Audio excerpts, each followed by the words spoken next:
కేసీఆర్ గారు ఆపదలో ఉన్నాడు, కాలు విరిగి రెస్టులో ఉన్న సందర్భం. ఇవాళ కవిత గారు కేసీఆర్ గారి బిడ్డ జైల్లో ఉన్నది.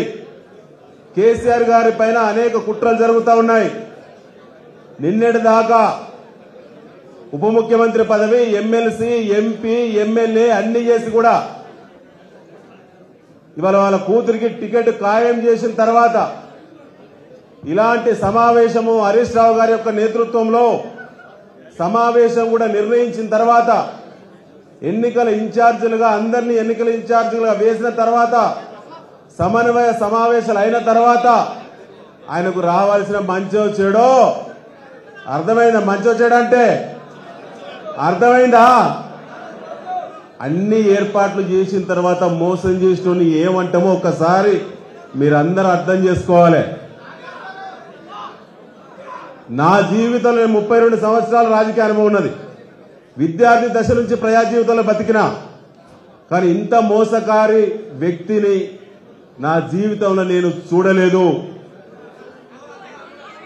మనకు కోరిక ఏంటంటే, హరీష్ అన్న మీరు టికెట్ ఎవరికైనా ఇవ్వండి, కేసీఆర్ గారి నాయకత్వంలో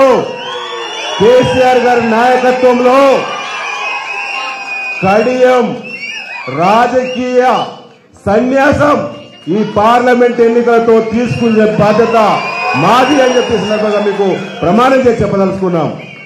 ఆనాడు ఇదే స్టేషన్ కన్పూర్ కార్యకర్తలు వాళ్ళ చేతిలో హరీష్ అన్న నాయకత్వంలో ఆనాడు కడియం శ్రీహరిని కాళ్లకు బొబ్బలొచ్చి పొక్కులై రక్తాలు గారితే కూడా పాదయాత్ర చేసి ఓడగొట్టిన చరిత్ర ఆనాడు ఇదే నాయకత్వం అనుకున్నది. ఇవాళ అంతకంటే కసితో పనిచేయాలి. మనది ఉద్యమ పార్టీ. అధికారం వస్తుంది, అధికారం పోతుంది, అది శాశ్వతం కాదు. అధికారంలో ఉన్నప్పుడు కొన్ని ఒడిదొడుకులు ఉంటాయి, కొన్ని బదనాములు ఉంటాయి. అది ప్రజలకు అన్ని విధాల అర్థం కాకపోవచ్చు ఒక్కొక్కసారి. ఇలా మనకు ప్రభుత్వం మన చేతుల నుంచి పోయింది, అది వేరు విషయం. కానీ ఇలా వరంగల్లో జరిగే రాజకీయం వేరు. వరంగల్ కేంద్రంగా బీఆర్ఎస్ ను ఖతం చేస్తే రాష్ట్రంలో దెబ్బతీయచ్చు అనేటువంటి ముఖ్యమంత్రి రేవంత్ రెడ్డి కుట్రలో భాగమే ఇవాళ కడియం శ్రీహరి నిన్న కండో కప్పుకున్నాడు. ఇలా కడియం శ్రీహరి తోటి పార్టీ రాలేదు. కడియం శ్రీహరి పార్టీలో అడుగు పెట్టక ముందే గణపురంలో 2001 నుంచి మొదలుకొంటే ఇప్పటి వరకు గెలిచింది గులాబీ పార్టీ గెలిచింది. నిన్న ఒక స్టేట్మెంట్ ఇచ్చిండు, ఓడిపోయే బీఆర్ఎస్ టికెట్ నా బిడ్డకు రాజకీయ అరంగేట్రం జరుగుతుంది కాబట్టి ఓడిపోయే టికెట్ తీసుకోవడం ఇష్టం లేకనే అధికారంలో ఉన్నది కాబట్టి కాంగ్రెస్ పార్టీ టికెట్ తీసుకుంటానని చెప్పి అతనే నిన్న ప్రకటన చేసిండు వాళ్ళ నియోజకవర్గ కార్యకర్తల ముందట. అయ్యా ఇప్పటిదాకా వినయన్ అన్నాడు, కేఏ పాల్ పార్టీ కూడా దబ్బున నీకు అట్లా అవపడ్డది అనుకో, రేపు నామినేషన్ల ముందు కాంగ్రెస్ ను కూడా వదిలేసి నువ్వు కేఏ పాల్ పార్టీలో కూడా పోతావా? నేను ఇవాళ అనదలుచుకున్నాను, నాగుంబాముకు కడియం శ్రీహరికి తేడా లేదు. పార్టీలకు వస్తున్నప్పుడు వ్యతిరేకించిన కొద్ది మందిలో నేను కూడా ఉన్నా. కానీ ఆది నాయకుడి మాట కట్టుబడి మా అవకాశాలన్నీ మేము పరంగా పెడితే నీకు అవకాశాలు వచ్చినాయి. ఇవాళ నువ్వు ఎంతమంది కార్యకర్తలను తయారు చేసినావు బీఆర్ఎస్ పార్టీలో? నీ ఎంబడి ఏ 10 మందిని పట్టుకొచ్చినావో అదే 10 మందిని పట్టుకొని పోయినావు. గణపురంలో వరంగల్ జిల్లాలో ఉప ముఖ్యమంత్రి స్థాయిలో కేసీఆర్ గారి తర్వాత అతి ప్రాధాన్యత పొందిన ఏకైక వ్యక్తి నువ్వు కదా.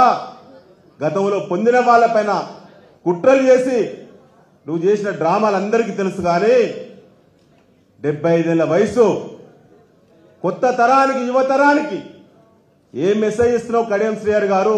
ఇదేనా నీ సంస్కారం? ఇదేనా నీ చదువు? మీకు వచ్చిన పరిణతి ఇదేనా? 4 దశాబ్దాల అనుభవం చెప్పినావు కదా. 4 దశాబ్దాల అనుభవంలో ఏది గెలిచే పార్టీ ఉంటే ఆ పార్టీకి పోయేదినా మీకున్నటువంటి అనుభవం? మిమ్మల్ని చూసి కొత్త తరం నేర్చుకోవాలనా? ఇవేనా రాజకీయ విలువలు?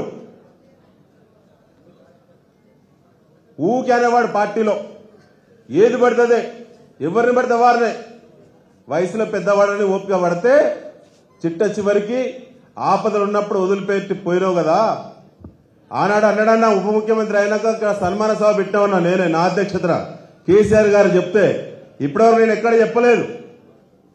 పార్టీ కమిట్మెంట్ కాబట్టి ఎక్కడ నోరు విప్పలేదు. ఆనాడు ఏమన్నాడంటే జయశంకర్ సార్ పార్కులో సార్ అదృష్టవంతులు మీరు ఉప ముఖ్యమంత్రి అయ్యిళ్ళు, పార్టీ పెట్టిన కానించి ఆలోచన చేసిన కానించి నేనున్నా, నాకు ఏ అవకాశం రాలేదు, మీకు శుభాకాంక్షలు సార్ అని చెప్పిన. ఆయన ఏమన్నాడు తెలుసా, రాజకీయాలంటే కొంచెం చతురత ఉండాలయా, పార్టీ పట్టుకొని ఉన్నోళ్ళు ఎప్పటికైనా పునాది రాళ్ళు కదా, మేము కిటికీలము గోడలము తలుపులము తర్వాత రోజు ఉదిచ్చేటువంటి కడప లాంటి వాళ్ళం. మేము రోజు నీళ్లతో కడిగి శుద్ధి చేసి కుంకుమ పసుపు రుద్దుతారు, మాకు పూజలు. మీరు పునాది రాళ్ళు కాబట్టి మీరు లోపలనే ఉంటారు. మీరు ఎవరో కూడా ఇప్పుడు దొరికినావు, దాని ప్రతీకారం ఏందో ఇప్పుడు చేసి చూపిస్తాం. అయ్యా కాంగ్రెస్ పార్టీ మిత్రులు, నాకు కూడా అలా మిత్రులు ఉన్నారన్న. నేను గతంలో రాకముందు యూత్ కాంగ్రెస్ లో పనిచేసిన, నేను మా రమణాన్న మీ అందరం పనిచేసిన మా సమాన సారయ్య గారు మా గురువు. నేను ఇవాళ అంటానా, సరేనయ్యా మాకు 10 ఏళ్ల అధికారం ప్రజలు ఇచ్చిళ్ళు, ఇవాళ మార్పు కావాలని ఇవాళ మనకు ప్రతిపక్ష పాత్ర ఇచ్చిళ్ళు, మేము ప్రతిపక్ష పాత్ర పర్ఫెక్ట్ గా పోషిస్తాం. నిన్న మా అధినేత అడుగు పెట్టిండు బయట, ఇప్పటికే ఊళ్ళల్లో స్టేక్ అయితాంది. అయ్యా కాంగ్రెస్ పార్టీ మిత్రులారా, అన్నలారా, అక్కలారా, తమ్ములారా, చెల్లెలారా, కష్టకాలంలో మీకు అనుకోకుంటే ఏదో గాలి రూపంలో మీకు అధికారం వచ్చింది. చినిగిపోయిన బట్టలు ఊసిపోయే చెప్పులతో 10 ఏళ్లు మీరు ఏదో బతికిలు మీ పార్టీలా.